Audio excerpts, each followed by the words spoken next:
اتنی جو آپ کو معاملہ فہمی یا سیاست کے اوپر اتنی گہری نظر کہ آپ پریڈکٹ کر رہے ہوتے ہیں کہ یہ ایسے ہوگا یہ ایسے ہوگا؟ قدرت کا یہ کرم ہے. قدرت نے میرے اندر کوئی ایسی صلاحیت نبی کے صدقے میں ضرور رکھی ہے کہ بعض چیزوں کی مجھے وقت سے پہلے اس قسم کی سوچ پیدا ہو جاتی ہے کہ ایسا ہونے جا رہا ہے. اور جب نواز شریف کو نکالا جانا آتا تھا میں بھی 1 مہینہ اندر رہا. جب فوج آئی تو انہوں نے مجھے پوچھا کہ تجھے کیسے پتا تھا، تیرے دفتر سے کوئی چیز نہیں نکلی، تو فوٹویں بھی اپنی اتار کے لے گیا. آپ یقین کریں وہ کرنل بریگیڈیئر میرے سے کوشچن کر رہے تھے. میں نے کہا I was feeling that something is going to be wrong. سو میں نے دفتر خالی کر دیں. اور میرا جو پی ایس تھا ان کو بیچاروں نے 8-10 دن نہیں چھوڑا. اس نے کہا شیخ رشید غلط کہہ رہا ہے کہ یہ تو آل آف سڈن ہماری پلان. کہتا ہے ہمارے منسٹر کو 8-10 دن پہلے ایسا قیاس آ رہا تھا کہ کچھ ہونے جا رہا ہے. اچھا. تو وہ ساری اپنی تصویریں اتار کے. اب یہ جو قیاس تھوڑا سا پریڈکٹ ہمیں الیکشنز کے بارے میں کر دیں. آپ کیا مستقبل دیکھ رہے ہیں پاکستان تحریک انصاف کا آئندہ الیکشنز میں؟ دیکھیں اب تو میں جو کہوں گا آپ یہی سمجھیں گے کہ میں وزیر ہوں، اور اس وقت تو عمران خان کے علاوہ کوئی چوائس نہیں. اور کل کا میں کہہ نہیں سکتا. یہ 4-5 مہینے پاکستان میں بڑے اہم ہیں، اس کانٹیننٹ میں، اس ریجن میں. بالکل. لیکن ابھی مہنگائی ہمارے لیے، جب میں محلے میں جاتا ہوں تو میری ماں کی جو سہیلیاں تھی ابھی تک زندہ ہیں، کئی ہیں ہمارے محلے میں. آپ کو پتہ عمریں بڑی ہیں پرانے گھروں میں، تو جو اس وقت کی خاتون ہیں وہ تانے دیتی ہیں مجھے. ہاں جی، وزیر بنی پھرنا ہے آٹے دا پا دیکھے ہی. جی تو مہنگائی ہمارے لیے ایک چیلنج ہے. بالکل صحیح. کوئی ایسا واقعہ جو آپ نے آج تک کسی سے شیئر نہ کیا، لیکن کوئی بچپن کا جو آپ کی شخصیت کو ریفلیکٹ کرتا ہو، جس نے بتا دیا ہو کہ یہ بچہ مستقبل کا شیخ رشید ہے، جو کہ پاکستان میں 15 دفعہ جو ہے مختلف وزارتوں پہ کے منصب پہ فائز رہے گا؟ ٹیچرز نے ایک نے 2ری-3ری جماعت میں مجھے یہ کہا کہ شیخ رشید تو بڑا آدمی بنے گا. ہزارے کا ایک ٹیچر تھا. تو ایک اور آدمی تھا. میں تنگ بھی کرتے تھے جو کچھ بچے شرارتی ہوتے ہیں، لڑکیوں کو چھیڑ دیا، تنگ کر دیا، بیل بجا دی کسی کی، لوگوں کو پریشان کیا، کوئی اور شرارتی؟ بدنام میں بلا وجہ ہوا اپنی جوانی میں. حالانکہ بچپن میں بھی میری ماں مجھ پہ تبعیض، وہ سمجھتی تھی کہ اس پہ سایہ ہے. اچھا، کیوں؟ شرارتیں، لڑائی جھگڑا محلے میں، بالٹی پیچھے سے آگے لگا دی. لمبی لمبی لائنیں اس وقت محلے میں لگتی تھی پانی لینے والوں کے. نیچے ایک نلکا ہوتا تھا، گھر کے نیچے ہی تھا ہمارے. تو میں پیچھے سے جا کے بالٹی آگے لگا دیتا. اس پہ بھی جھگڑا ہونا شروع ہو جاتا. ہمارے وقتوں میں جب ہم چھوٹے تھے یا تو لوگ محلے میں بھی شام کو چارپائیاں ڈال کے سوتے تھے. اے سی اتنے ہے نہیں تھے بابڑا بازار میں لال حویلی کے ساتھ. تو رات کو محفلیں جمتی تھی. کسی کے ساتھ کوئی مستی کی، کسی کا تھڑا اٹھا کے جلا دیا. زیادہ سردی پڑی تو کسی دکاندار کا تھڑا ہی جلا دیا. تو وہ صبح سارے سمجھتے تھے یہ شیخ رشید نے کیا ہے.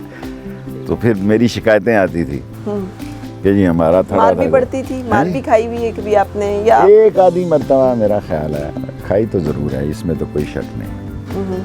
اچھا، بغاوت؟ اور بڑی زیادہ کھائی ہے. اچھا، والدہ سے یا والد؟ والدہ بھی کہتی تھی نا مارو. میں وہ سمجھتی تھی کہ بھائیوں سے مروا دیتی تھی، بڑے بھائی سے. ٹھیک ہے. بغاوت بھی تھی آپ کے اندر کبھی کہ ایک باغی جو ہوتا ہے جو نئی چیزوں کو ایکسیپٹ کرتا؟ بڑا مشکل سوال کیا. اگر راستہ بدل کر بھی منزل کی طرف جانا پڑے تو میں اس پہ بلیو کرتا ہوں. اگر راستے میں پہاڑ اور چٹانیں اور دریا آ جائیں اور آپ کو ایک لمبے راستے سے جانا پڑے تو میں اس میں کوئی برائی نہیں سمجھتا. کیا ایسی آپ کے اندر وہ صفت ہے کہ آپ جو ہے مختلف سیاسی نظریات کے باوجود اپنی انڈیویجویلٹی بھی برقرار رکھی آپ نے، اور اس کے باوجود مختلف پولیٹیکل سیٹ اپس کا حصہ بھی رہے؟ دیکھیں مشرف سے تو میرے تعلق نہیں تھے. اس نے خود مجھ کو سلیکٹ کیا. وہ مجھے ٹی وی شیوی پہ دیکھ رہا تھا تو اس نے مجھے پہلا پیغام ہی یہ بھیجا کہ بھائی میں آپ کو انفارمیشن منسٹر لے رہا ہوں. تو میری پہلی ملاقات مشرف سے حلف اٹھانے کے بعد ہوئی. اچھا. ویسے ہم جنرل ہمایوں اختر کے والد اختر عبد الرحمان وہ لال حویلی آتے رہتے تھے. جی، آپ نے اپنی کتاب میں تذکرہ بھی کیا ہے. آئی آئی ہونے کے باوجود وہ کہتے تھے نہیں آپ سے سیاست، گراؤنڈ ریالٹی اور نبض کا پتہ چلتا ہے. جی. اور دوسری یا تیسری دفعہ نواز شریف صاحب نے جب مجھے نہیں لیا تو میں نے ان سے ٹائم مانگا ملا تو اس نے کہا کیا مسئلہ ہے؟ میں نے کہا بھی میں فارغ نہیں رہ سکتا، یا میں وزیر بن سکتا ہوں تو یا میں اپوزیشن میں بیٹھ سکتا ہوں. میں عام کراؤڈ کا ممبر پارلیمنٹ نہیں بننا چاہتا کہ میراتھن ریس میں یہ بھی بھاگنے والے شامل تھے. اس نے مجھے کہا اچکن پڑھی ہوئی ہے؟ میں نے کہا پڑھی ہے. کہتے پھر صبح پہن آؤ. پھر اس نے مجھے لیبر منسٹر بنا دیا، لیبر اینڈ انڈسٹری. لوگ بہت ساری دعائیں مانگتے ہیں تو میں تو کعبے کے اندر جا کے بھی کہتا ہوں اللہ تھینک یو ویری مچ.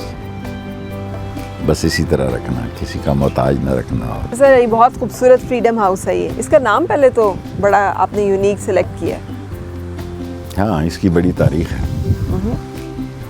اور وہ تاریخ وہ نہیں میں شیئر کر سکتا. اچھا. سلک فارم ہاؤس پہلے بنایا تھا یہ، تو میں نے سلک کو ڈیولپ کیا پاکستان میں، and I was the biggest exporter in Pakistan.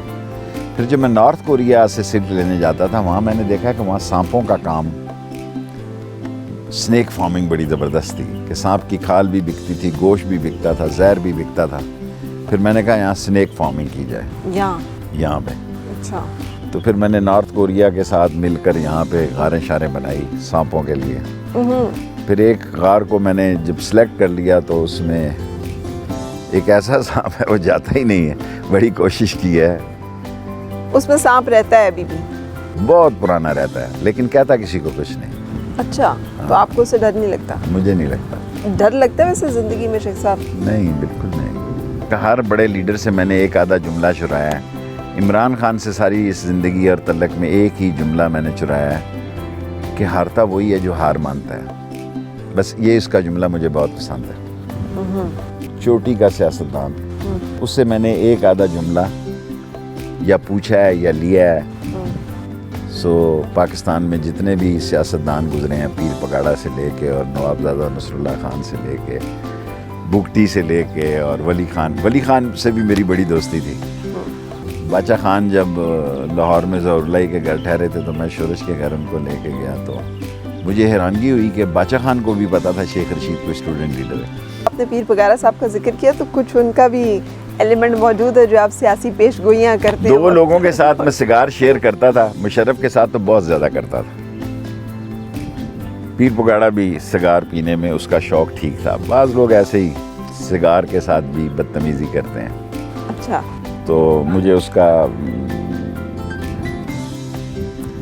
Quality of smoking جو ہے وہ پسند تھی. جب میں نے انہوں نے مجھے تقریر نہیں کرنے دی نا تو میں نے آ کے یونائٹڈ نیشن سے تقریر کی تو صاحبزادہ یعقوب نے پہلی دفعہ 80s میں مجھے سگار کا ڈبہ بھیجا. حالانکہ میں اسموکر نہیں تھا. 80 سے لے کے اب 2040 سال ہو گئے. آپ نے ساری زندگی تنہا کاٹی ہے. اس میں یہ کوئی کمی زندگی میں اس معاملے میں محسوس ہوتی ہو؟ شاید اب ہوتی ہو. اس کا کوئی فائدہ نہیں. ایکسپریس ٹرین نیور ویٹس دی پیسنجر. میں نے زندگی ایکسپریس ٹرین کی طرح گزاری. سو میں نے کسی کا انتظار بھی کیا. Is this good? ایسے کرنا چاہیے؟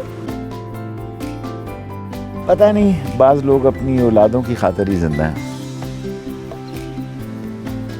میں بہت سارے لوگوں کو جانتا ہوں جو اپنی ازواجی زندگی صرف اپنے بچوں کی وجہ سے گزار رہے ہیں. You are not one of them. جو سمجھتے ہیں کہ اس طرح سے بھی جی لینا چاہیے. نہیں. No way. اور سر اس حوالے سے بھی کوئی کمی نہیں محسوس ہوتی کہ یہ ایسے یا پچھتاوا یا کوئی بندہ سوچتا ہی سیکنڈ تھاٹ کہ ایسے نہ ہوتا ایسے ہوتا؟ دیکھیں نا یار، لوگوں کو فکر ہوتی ہے کہ بھئی وارث کون ہوگا. جی ضروری نہیں مولوی کا بیٹا مولوی ہو. بدماش بھی ہو سکتا ہے اور ڈاکو کا بیٹا جو ہے وہ ایک پرہیزگار بھی ہو سکتا ہے. یہ ڈیپینڈ کرتا ہے. اور کیونکہ میرے محلے میں ہمارے ہاں ابھی بھی محفل لگتی ہے، گپیں مارتے ہیں ادھر ادھر فلاں. They are so many people جو کہتے ہیں کہ یار ہمیں رشک آتا ہے تیری زندگی پہ. کم از کم تو ہم جس مصیبت سے گزر رہے ہیں اس سے تو نہیں گزرا. اچھا آپ کو ایسا لگتا ہے؟ نہیں، میں لوگوں کی بات کر رہا ہوں. اوکے. اچھا سر یہاں پہ مچھلیاں بھی ہیں اس جھیل میں جو کہ اس میں آپ نے بڑی خوبصورت کشتی رانی بھی کی تھی، تو یہ شوق بھی کرتے ہیں آپ؟ نہیں، ایسی فوٹوگرافی کی تھی.